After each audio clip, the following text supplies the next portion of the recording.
বেশ বেশ বেশ, সাবাস বাংলাদেশ, মান সম্মান বুঝি একেবারেই শেষ। যুক্তরাষ্ট্রের মতো নতুন একটা টিমের কাছে টি-20 খেলায় যাও তোমরা হারিয়া, খেলার আর দরকার নাই, দেশে আসো ফিরিয়া। যুক্তরাষ্ট্রের মতো নতুন একটা টিম, খাসা একটা টিম, ওই টিমের সাথে তোমরা টি-20 খেলার মাঝে পরাজয় বহন করো। আমরা বাঙালির একটা কথা আছে, ঐতিহ্যপূর্ণ একটা কথা, আমরা একটা কথা কইয়া থাকি যে পুরান চাউলে বাদ বাড়ে। ওমা, এখন দেখি নতুন চাউলে বাদ বাড়ে।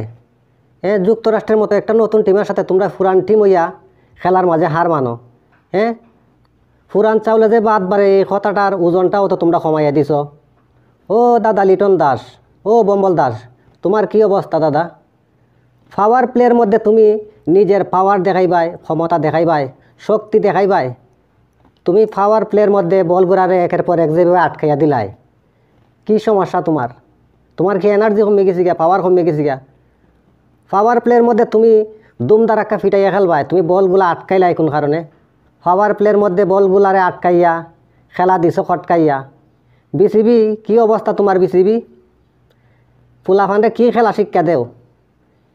নতুন একটা দলের সাথে খেলার মধ্যে পরাজয় বহন করে। ও বিসিবি, তোমার সমস্যা কোন জায়গায়? টি-20 দল গঠন করলাই মেহেদি হাসান, মিরাজ আর সাইফুদ্দিনরে বাদ দিয়া।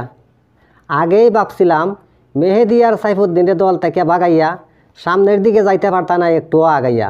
আজকু তাওই ঘটল। সাইফুদ্দিন আর মিরাজের একটা দুয়ারও তো দরকার আছিল। সেওর মন ভাঙ্গিয়া সেও সামনে আগাই যাইতে পারে না, এটাই বাস্তব।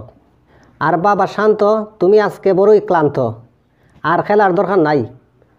টি-20 এই টিমগুলারে লইয়া গাট্টি গুট্টা বান্ধিয়া আস্তে কইরা ফ্লাইট ধরিয়া বাংলাদেশে আইয়া পড়ো, এছাড়া আর কোনো পথ নাই। আর টিম টিম মায়ের দোয়া ক্রিকেট টিম, টি-20 খেলায় পাইছ এখন গুড়ার ডিম।